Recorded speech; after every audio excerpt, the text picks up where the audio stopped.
అత్యంత వెనుకబడిన ప్రాంతం, ఎడారి ప్రక్రియ ప్రారంభమై శరవేగంగా విస్తరిస్తున్న ప్రాంతం రాయదుర్గం. ఇట్లాంటి ప్రాంతానికి 2014లో నేను శాసనసభ్యుడైన తర్వాత అనేక అభివృద్ధి కార్యక్రమాలు తీసుకొచ్చా.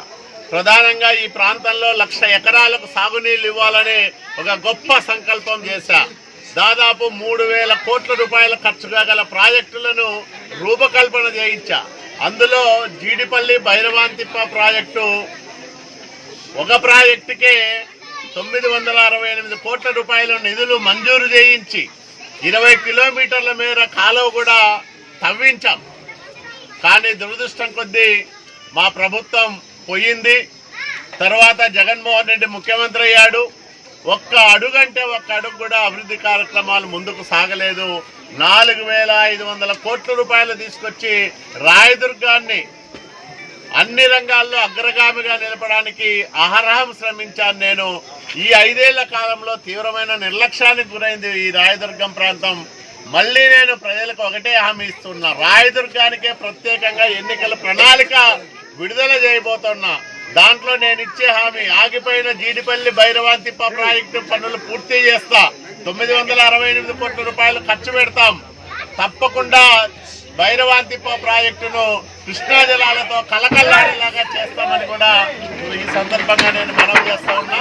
అదే సందర్భంలో హెచ్ఎల్సి తుంగభద్ర ఎగువ కాలువ, అతి పురాతనమైన ఈ కాలువ వ్యవస్థ కనీస మరమ్మతులకు నోచుకోకుండా ఆధునీకరణ పనులు అర్ధాంతరంగా ఆగిపోయి సక్రమంగా నీటి ప్రవాహం లేక రైతులు ఇబ్బందులు పడుతూ ఉన్నారు. నేను వచ్చిన తర్వాత హెచ్ఎల్సి ఆధునీకరణ పనులు కూడా పూర్తి చేయిస్తాం.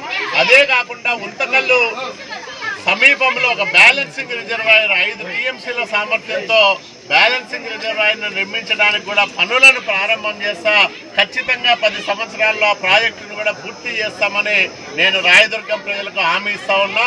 2014-19 మధ్యకాలంలో నా పనితీరు చూశారు. శాంతి భద్రతల విషయంలో నేను ఎంత నిక్కచ్చిగా ఉన్నానో ప్రజలందరూ కూడా గమనించారు. ప్రశాంతమైన రాయదుర్గం, కక్షలు కార్పణ్యాలు లేని రాయదుర్గం, అట్లాగే అభివృద్ధికి అసలు సిసలు చిరునామాగా రాయదుర్గాన్ని నేను మార్చా.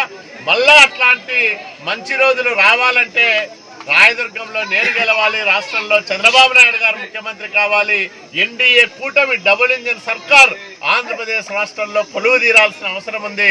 ఒకవైపు దేశవ్యాప్తంగా ప్రధానమంత్రి నరేంద్ర మోడీ గారి దృఢమైన నాయకత్వాన్ని మరింత బలోపేతం చేసే దిశగా ఈరోజు తెలుగుదేశం, జనసేన, భారతీయ జనతా పార్టీలు కలిసి ప్రజల ముందుకొచ్చాయి. ఎన్నికల్లో కలిసి పోటీ చేస్తూ ఉన్నాం. కాబట్టి ఒకవైపు పవన్ కళ్యాణ్ గారు, మరోవైపు చంద్రబాబు నాయుడు గారు, వీళ్ళిద్దరికీ నరేంద్ర మోడీ గారి ఆశీస్సులున్నాయి.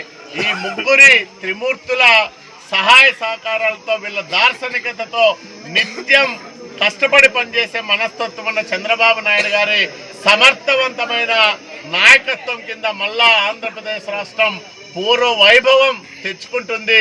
ఆ రకంగా ఆంధ్రప్రదేశ్ బాగుపడాలన్నా, అనంతపురం జిల్లాకు మంచి జరగాలన్నా, రాయదుర్గం బాగుండాలన్నా తెలుగుదేశం పార్టీ గెలవాల్సిన అవసరం ఉంది.